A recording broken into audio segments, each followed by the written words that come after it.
I've cracked the code to effective ADHD coping strategies.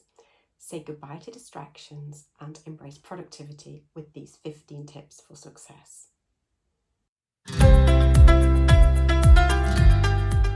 I've found the secret to turning my ADHD struggles into daily triumphs, and I'm sharing it all with you today. Hello everyone, welcome back to my channel. I'm Liz, and today I'm excited to share with you 15 game-changing strategies that have revolutionized my productivity and overall well-being. I have ADHD, and I am also qualified and trained to work with families with ADHD as a support teacher, also as a counsellor and as a support worker and life coach. So whether or not you're organised and focused or could do with some tips for this, all of these hacks are going to help you. And if you haven't already, remember to hit the subscribe button and ring the bell for more content like this. So let's dive right in. First of all, vision mapping. I start by envisioning, thinking about my life in 10 years, 5 years and 1 year. This isn't about pressure on yourself. It's about creating a guide. I write down what I will be doing in these scenarios and I make it as vivid as possible. How will you feel if these things are happening? And then after some exercises, I identify 3 things. Only 3 things, even less if it helps 2 things. And I identify what 3 things I could do to help me reach that vision. I set very short-term goals, 90 days maximum, sometimes even a week timeframes. This gives me some urgency without it being too daunting, and it makes it easier to stay motivated. Whenever I feel unmotivated, I revisit my ideal life vision. I imagine how I'll feel at the end of the 90 days if I stick to just these 3 main goals, if I stay consistent. Morning magic. I have a routine of 3 essential tasks written down, and I put it in an empty teacup and it's waiting for me there every morning. This ensures I start my day with purpose, and I do these 3 things before I do anything else, and they make my life so much easier.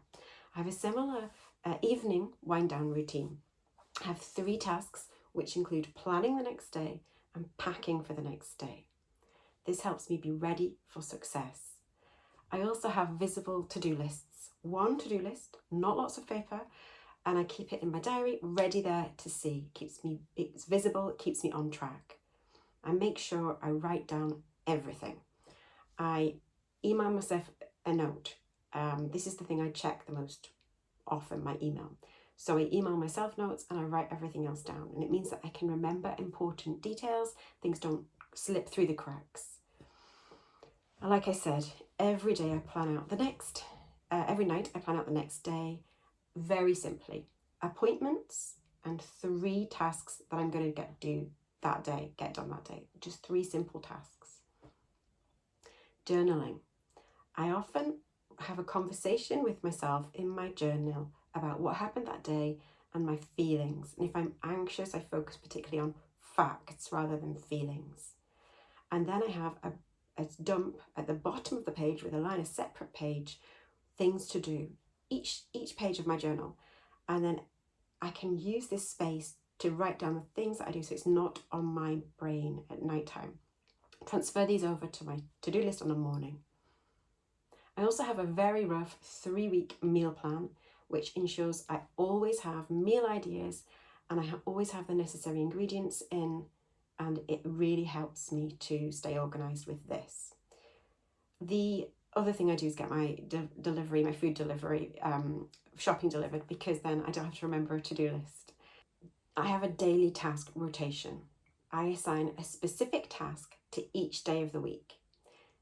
This becomes one of my 3 daily tasks, ensuring I always remember it and I meet my weekly deadlines for basic chores and things I need to do.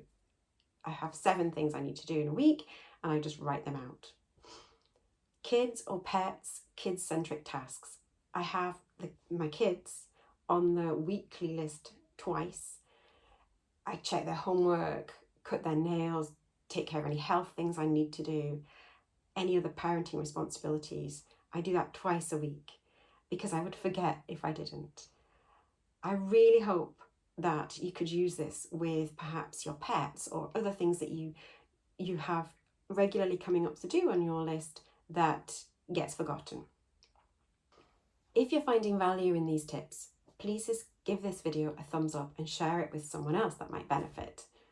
Your support helps this channel to grow and reach more people who are looking to improve their productivity and could be struggling with ADHD, like I was before. Now, let's talk about the hack that's been an absolute game changer for me. It's the Swiss cheese method. This approach has single-handedly transformed how I tackle large, daunting projects. So here is how it works. Imagine your big task is a block of Swiss cheese. Instead of trying to eat the whole block of cheese at once, which would be overwhelming, make you feel sick, horrible, instead you poke small holes into it. Each hole represents a small, manageable task. For example, if your big task is clean the entire house, your Swiss cheese holes might be clear the coffee table, wipe down the kitchen counters, vacuum the living room rug, and so on. The beauty of this method is that it makes starting feel less daunting, and then often you'll carry on and do more anyway. But you're not committing to cleaning the whole house, you're just committing to clearing off the coffee table. And then once you start, you often find momentum to keep going. And if you don't, that's okay. This method has helped me complete projects that I've been putting off for months.